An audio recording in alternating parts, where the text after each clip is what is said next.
Two stocks గురించి everyday అనుకుంటాం, trending stocks గురించి. రెండు స్టాక్స్ లో మనం చూస్తే కనుక ప్రాబ్లీ ఒకటేమో బ్రేక్అవుట్ చార్ట్ ఒకటి తీసుకుందాం, ఒకటేమో near to the support point ఏదైతే ఉంటుందో ప్రాబ్లీ ఆ స్టాక్ ని మనం తీసుకోవడం జరిగింది. So first one is HBL engineering. So ఈ స్టాక్ మనకి probably last couple of days back ఇది రిజల్ట్స్ ఇచ్చిన రోజు ఒక హ్యూజ్ ప్రైస్ వాల్యూమ్ బ్రేక్అవుట్ రావడం చూసాం. దీనిలో యావరేజ్ వాల్యూమ్ 12 to 14 lakhs ఉండేది. ఆ రోజు 2.7 crores వాల్యూమ్ జరిగింది. అండ్ లాస్ట్ 2 sessions లో ఒక మంచి ప్రాఫిట్ గురైంది. బట్ ఏదైనప్పటికీ 20-day మూవింగ్ యావరేజ్ ని I think last couple of sessions గా ఈ స్టాక్ డీవియేట్ చేయలేదు. ఈ రోజు కూడా అదే జరిగింది. మనకి 975 20-day మూవింగ్ యావరేజ్ ఉంటే 960 వరకు వచ్చి అక్కడ నుంచి కంటిన్యూస్లీ అప్ మూవ్ వెళ్ళటం చూసాం. ఇన్ఫాక్ట్ ఓపెన్ అండ్ లో అదే and close and high almost near the same. And ఒక ఎంగల్ఫింగ్ బుల్లిష్ ఎంగల్ఫింగ్ ప్యాటర్న్ అనేది మనకి ఫార్మ్ అవుతుంది చూసాం చార్ట్స్ లో. సో ఇలాంటి స్టాక్స్ ని definitely we should watch and keep in the radar. So 1039 current market price ఉంది. సో మేబీ అప్ టు 1000 ఈ స్టాక్ ని అక్యూములేట్ చేసే ప్రయత్నం చేయాలి. సో మన కాస్టింగ్ ఒకవేళ 2 price point తీసుకున్న 1020 అవుతుంది. బట్ 100% స్ట్రిక్ట్ స్టాప్ లాస్ తోటే ఇలాంటి స్టాక్స్ వి షుడ్ గో. 960 కింద క్లోజింగ్ బేసిస్ స్టాప్ లాస్ పెట్టాలి. ఒకవేళ డైరెక్షన్ కరెక్ట్ అయ్యి స్టాక్ పర్ఫార్మెన్స్ బాగుంది అనుకుంటే కనుక ఈ స్టాక్ ఈజీగా ఇది 1200 వరకు కూడా అప్ సైడ్ వెళ్ళే ఛాన్స్ ఉంది. సో ఈ స్టేజ్ నుంచి కూడా 140 rupees or 160 rupees up side ఉంది. ఒకవేళ మనం 10-20 లో కొనగలితే కనుక probably 40-50 rupees risk and 160 rupees అంటే 1:4 రిస్క్ రివార్డ్ ఉంది. కాబట్టి హెచ్బిఎల్ పవర్ ని one should try to buy on dips గా మనం అనుకోవచ్చు.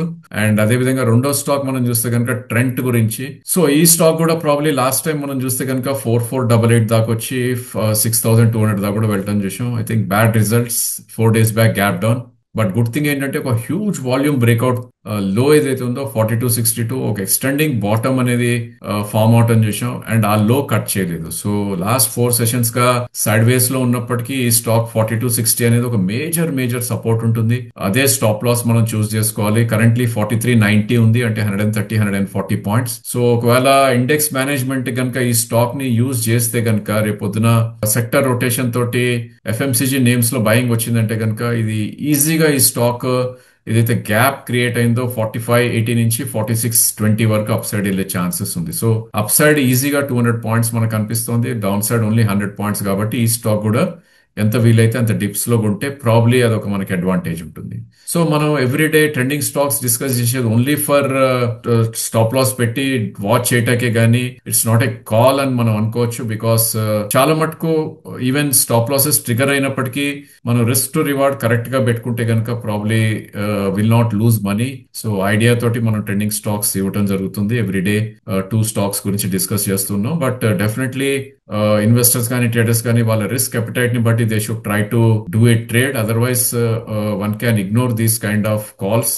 ఎవరైతే they don't want to trade in the market and stop loss pattern నేను అనుకున్న traders, they should try to avoid these kind of stalls. So that's all for today. Thank you for watching the video.